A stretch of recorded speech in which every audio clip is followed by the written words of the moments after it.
ঠাকুর, মা, স্বামীজির শ্রীচরণে ভক্তিপূর্ণ প্রণাম জানিয়ে আজকের নিবেদন শ্রী শ্রী মায়ের কথা।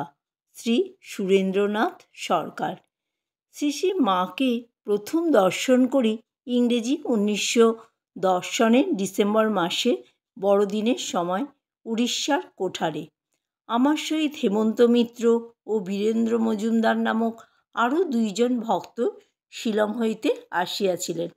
কোঠারে তখন রামকৃষ্ণবাবু, স্বামী ধীরানন্দজি, স্বামী অচলানন্দজি, স্বামী আত্মানন্দজি, শ্রী শ্রী নাগমহাশয়ের ভক্ত শ্রীযুক্ত হরপ্রসন্ন মজুমদার প্রভৃতি ছিলেন। আমরা কিছু ফল, কমলা, মধু প্রভৃতি লইয়া গিয়েছিলাম। বেলা প্রায় 1টার সময় পৌঁছিলাম। জিনিসপত্র রামকৃষ্ণবাবু শ্রী শ্রী মায়ের নিকট পৌঁছাইয়া দিলেন। স্নানান্তে আমাদিগকে আহার করিতে ডাকা হইল। ইতিমধ্যে উপস্থিত সন্ন্যাসীগণ পরস্পর বলাবলি করিতে লাগিলেন, যখন এত দূরদেশ হতে এসেছে, মাকে দর্শন করতে দিতেই হবে, তবে বেশি কথাবার্তার সুবিধা হবে না। বীরেনবাবু শুনিয়া আমাকে এই কথা বলিলেন। আমি তাহাকে বলিলাম, মার যা ইচ্ছা তাই হবে, ভয় কি? সকলেই আহার করিতে গেলেন। আমি রামকৃষ্ণবাবুকে বলিলাম, মাকে দর্শন না করে আমরা কিছু খাব না। রামকৃষ্ণবাবু শ্রী শ্রী মাকে ওই কথা জানাইলেন এবং আমাদের দর্শনের অনুমতি লইয়া আসিলেন। বাড়ির মধ্যে প্রবেশ করিয়া দেখি মা বারান্দায় রীতিমতো ঘোমটা টানিয়া চাদর মুড়ি দিয়া বসিয়া আছেন। নিকটে যাইতেই গোলাপ মা বলিলেন, ছেলে মানুষ গো, ছেলে মানুষ। মা, কোথায় শিলং আর কোথায় কোঠার? তোমাকে দেখতে 7 সমুদ্র 13 নদী পার হয়ে এসেছে। এ কথা শুনিয়াই মা ঘোমটা টানিয়া মাথার উপর উঠাইলেন। মায়ের শ্রীমূর্তি ভালো করিয়া দেখিবার সুবিধা হইল। সেই দিন হইতে মা আর কখনো আমাকে দেখিয়া ঘোমটা দেন নাই। সাষ্টাঙ্গে প্রণাম করিয়া মনে মনে শরণাগত শরণাগত এই কথা বলিলাম। মা আমার মাথায় হাত দিয়া আশীর্বাদ করিলেন, ভক্তিলাভ হোক। আমি বলিলাম, মা, এখানে 2-1 দিন থাকবো ইচ্ছা। বড় মানুষের বাড়ি, তোমাকে দর্শন করা বড়ই মুশকিল। মা বলিলেন, আমি তোমাদিগকে ডেকে পাঠাবো, এখন খেয়ে দে বিশ্রাম করোগে। আমরা আহারান্তে বিশ্রাম করিলাম। বৈকালে পূজনীয়া গোলাপ মা শ্রী শ্রী মায়ের প্রসাদী পায়েস একটি বাটিতে আমাদের দিয়া গেলেন। বলিলেন, মা, তোমাদের এই পায়েস দিয়েছেন। কিছুক্ষণ পরে একজন আসিয়া বলিলেন, মা, আপনাদের ডেকেছেন। আমরা পুনর্বার দর্শন পাইলাম। প্রণামান্তে মাকে বলিলাম, মা, তোমাকে 2-1টা কথা বলবো, তা সকলের সামনে বলতে ইচ্ছা হয় না। মা বলিলেন, বেশ তো। যিনি আমাদের ডাকিয়া আনিয়াছিলেন তাহাকে বলিলেন, তুমি একটু এখান থেকে যাও। তিনি মায়ের কথা মতো বাহিরে চলিয়া গেলেন। আমি ইতপূর্বে স্বপ্নে শ্রী শ্রী ঠাকুর ও শ্রী শ্রী মাকে দর্শনাদি করিয়াছিলাম। সেই সকল কথা বললাম। মা ওই সকল কথা শুনিয়া বলিলেন, ঠিক দেখেছ। অপর ভক্ত 2টি সম্বন্ধে মা জিজ্ঞাসা করিলেন, এদের কি ইচ্ছে? আমি বলিলাম, মা, তোমার কাছে এসেছে দীক্ষার জন্যে, এখন তোমার যা ইচ্ছা। মা বললেন, বেশ, কাল সকালে স্নান করে এসো।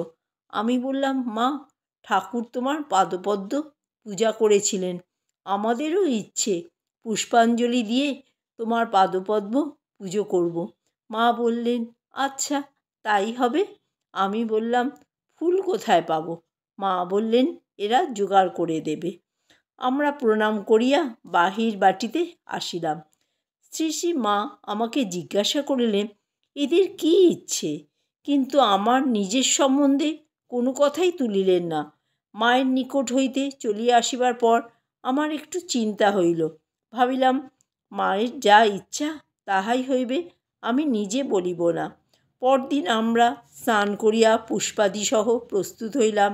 আদেশ হইল, একজন একজন করিয়া এসো। আমি প্রথম গেলাম। পূজাদি সাঙ্গ করিয়া বসিয়া আছেন মনে হইল। আমি প্রবেশ করিলে বলিলেন, ঠাকুর তোমাকে যা দিয়েছেন তা তুমি করবে, আমিও তোমাকে কিছু দিচ্ছি, এই বলিয়া মহামন্ত্র দিলেন। পরে শ্রী পাদপদ্ম পূজা করিলাম। মা দাঁড়াইয়া পূজা গ্রহণ করিলেন। আমি বলিলাম, মা, আমি তো মন্ত্রতন্ত্র কিছুই জানি না। মা বলিলেন, অমনি দাও না। আমি জয় মা বলিয়া পাদপদ্মে পুষ্পাঞ্জলি দিলাম। একটি ধুতরা ফুল ছিল। মা বলিলেন, ওটি দিও না, ও শিবের পূজায় লাগে। মায়ের জন্য কাপড় লইয়া গিয়াছিলাম, সেই কাপড়খানি আর একটি টাকাও দিলাম। টাকা দেওয়াতে মা বলিলেন, তোমার টানাটানি অভাব, আবার টাকা কেন? সাংসারিক অভাব সম্বন্ধে তো কোনো কথাই হয় নাই, অথচ দেখিলাম মা সবই জানেন। আমি বলিলাম, এ তো তোমারই টাকা, তোমাকেই দেওয়া হচ্ছে। আমাদের পরিশ্রমে যা কিছু আসে তার সামান্যও যদি তোমার সেবায় লাগে, আমরা ধন্য মনে করি। মা বলিলেন, আহা, কি টান গো, কি টান! আমি বললাম, মা, তোমাকে ভক্তগণ সাক্ষাৎ কালী, আদ্যাশক্তি, ভগবতী এসব বলেন। গীতায় আছে, অসিত, দেবল, ব্যাস প্রভৃতি মুনিগণ শ্রীকৃষ্ণকে সাক্ষাৎ নারায়ণ বলেছিলেন। স্বয়ং তিনিও এ কথা অর্জুনকে বলেছিলেন। এই স্বয়ং বলায় ওই কথার আরও জোর হয়েছে। তোমার কথা যা শুনেছি তা আমি বিশ্বাস করি, তবে তুমি স্বয়ং যদি সে কথা বলো তাহলে আর কোনোই সন্দেহ থাকে না। তোমার নিজের মুখেই শুনতে চাই ও কথা সত্য কি না। মা বললেন, হ্যাঁ, সত্য। ইহার পর ভবিষ্যতে আর কোনো দিনই মায়ের স্বরূপ সম্বন্ধে আমি কোনো প্রশ্ন করি নাই। আমি বলিলাম, মা, আমি এই চাই, যেমন তোমাকে প্রত্যক্ষ দেখছি, কথাবার্তা বলছি, আমি যেন এইরূপই ইষ্টকে দর্শন, স্পর্শন, আলাপ করতে পারি, এই আশীর্বাদ করো। মা বললেন, হ্যাঁ, তাই হবে। তার পরদিন বিদায় গ্রহণের সময় শ্রী শ্রী মাকে প্রণাম করিয়া উঠিয়া মায়ের বড়ই প্রসন্ন মূর্তি ও হাসিমাখা মুখ দেখিলাম। গোলাপ মা আমাকে বলিলেন, পুরীধাম দর্শন করে যাও না। আমি বলিলাম, আর কি দেখব? মায়ের পাদপদ্মই আমার অনন্ত কোটি তীর্থ, আর কিছুই চাই না। মা আমার কথা শুনিয়া বলিলেন, থাকগে, নাইবা গেল, দরকার নেই। দ্বিতীয় দর্শন 1912 সনে মে মাসে উদ্বোধনের বাটিতে। এবারে শ্রীযুক্ত রাজেন্দ্র মুখোপাধ্যায়ের ও আমার সহধর্মিণীর দীক্ষা হয়।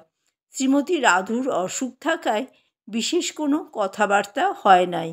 আমার গর্ভধারিণী ও মাতামহী আমার সঙ্গে ছিলেন। আমার দুটি ছেলেও ওই সঙ্গে গিয়াছিল। তাহারাও শ্রী শ্রী মাকে দর্শন স্পর্শন করিয়া ধন্য হইলেন। জয় মা শারদা।